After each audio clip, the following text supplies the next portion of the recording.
Hey, it's Theo and thank you for joining me, and today we're looking at the cards from the new mini set from Ongoro, the Day of Rebirth. As always, my reviews will be in 1 minute or less, so let's not waste any time and get started with the first card for Demon Hunter, which is Skittish Sorcerer, a 3 mana 4/2 Battlecry. Reduce the cost of adjacent cards in your hand by 1. So this is a little bit like the 2 mana Outcast card that reduces the left and right card in your hand by 1. And then Wayward Sage is 1 mana cheaper. And it doesn't brick in your hand because this card, if you top deck it, it reduces only 1 card right in your hand. If it goes to the left side of your hand because you want to play other cards, it's going to reduce only 1. And that just doesn't seem worth it for a card. It's a 3 mana 4/2 that maybe cheats 2 mana on cards that aren't necessarily cards you want to hit with the discount. It just doesn't seem to be worth running this card. It doesn't have good stats. I don't think you can really use the discount that well. It's not enough tempo like the Sage again, the 2 mana 2/2. So yeah, I just don't think you want to be playing this card, and I'll be giving it 1 star. And the second card we have for Demon Hunter is the Horn of Feasting, a 4 mana spell. Summon 3 2/1 raptors with Rush. Outcast, give them immune while attacking this turn, and then you get these Ravenous Raptors. So this looks a bit like the Elise location with the Rushers, which is pretty good. But also, you get that one 3 times, of course, and another bonus effect. And this card, doesn't really do well in that comparison. You only get 3 Raptors, and then, that's not really worth it for 4 mana. Only with Outcast. And then the problem with an Outcast card like that is, it's easy to outcast in an aggro deck, right? Because you can easily move cards to the left side of your hand or when you top deck it. But I don't think you want to be playing this in aggro deck. Just doesn't seem really good enough. So if you're playing it like a slower kind of Demon Hunter deck, the problem is there's going to be expensive cards that might be blocking this card in your hand with the Outcast. And then, you just can never get it immune, and then all you get is 3 2/1 Raptors with Rush. And there's just better cards to play than this one. I just don't see why you want to be playing this card as a Demon Hunter, and I'll be giving it 1 star. And the third card for Demon Hunter we have is Diabolus Rex, a 6 mana 6/5 Demon and Beast. Kindred deals 6 damage to your opponent's left and right most minions. So that means it can actually hit the same minion twice if there's only 1 minion, so it could be just kill 1 minion and get a 6 mana 6/5. And that doesn't even sound amazing. Like, you can also kill 2 minions, but obviously your opponent can also play a bit around it. And you rely on your opponent to just play like 2 minions you actually want to kill with this. And also, you do need that Kindred. That's pretty important here. You need to have played a demon or a beast the turn before. And there's just no deck right now that wants to play a lot of demons or beasts. And if you can't do this consistently on curve, it's just not worth playing. It can be great as a discover option of like a window shopper, but you don't want to be playing this in the same deck as window shopper because you want to tutor the window shopper with the weapon.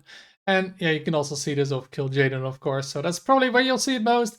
But putting it in your deck, I don't think you want to be doing that, so I'll be giving this also 1 star. Then let's move on to Mage, which will surely have better cards than Demon Hunter, starting with the Sheep Mask, a 4 mana spell. Set a minion stats to 1/1 and give a death rattle. Deal 2 damage to all minion. So this is another mask card, and this is the Explosive Sheep. And back then it was occasionally played because you could play that in Mage, right? Then you pinged it, and then you had a small board clear when you didn't have many of those as Mage. There is better AoE though nowadays. We got like Rising Waves for Mage, which doesn't even see that much play. But the AoE isn't on this card because you set a minion stats to 1/1. So you can use this on a huge enemy minion. And that's really, really nice, because right now, Mage just doesn't have a great way to deal with a big minion. There's no polymorph. And it can be really nice, for example, like a Starship Death Knight, right? You make the Starship a 1/1, it just gets 1 drops, and suddenly it's not as scary. So I can see that card being played for that, or just taking care of any big minion, right? But it is still 4 mana. It doesn't take care of the minion immediately, right? You still have to ping it as a Mage. So I don't think it's going to be too good, though it can be a nice discover option. So I'll be giving this card 2 stars. Then the next card we have for Mage is Tribute Dance, a 5 mana spell. Choose a minion, choose a different minion to transform it into. So this can be like a faceless if you choose your minion and pick another minion. Or you can, if the opponent has 1 big minion, 1 small minion, you can both make them a small minion. But this card, it does cost 5 mana, and that is pretty expensive. Like, if you want to use it as a combo card, I think it's just way too expensive for Mage.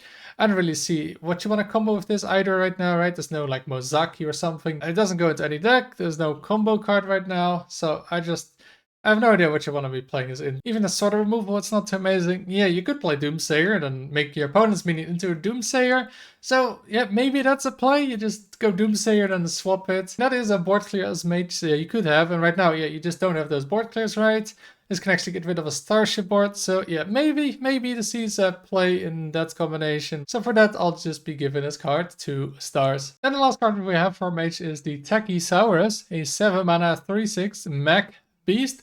Taunt cost 1 less for each card you played this game that didn't start in your deck. So obviously this goes well to Quest Mage, although yeah, the good deck for Quest Mage is the Spell Quest Mage. So it doesn't quite fit into that, so you have to play it in just a regular Quest Mage, because yeah, I don't see any other deck you want to play this kind of card in. And would it be good in that deck? I'm not really sure, because it is 7 mana, so you gotta reduce it to like at least 5 mana for this card to be worth it, if not more, which means you actually have to play 5 different cards. And how Quest Mage often works is you discover some cards, you keep them in your hand, and you complete the quest, and you play the quest, and then you get more discovers. And often, yeah, you have a lot of stuff in hand that you discovered, but you don't necessarily want to play, and the card doesn't advance your quest either. So I don't think this card is too strong, even in that Quest Mage deck, though I don't want to completely write it off, so I'll be giving this card 2 stars. And that is it for this video. We have one more video later today with 2 more classes, so stay tuned for that. If you enjoyed the video, make sure to like and subscribe. Thank you for watching, and until next time.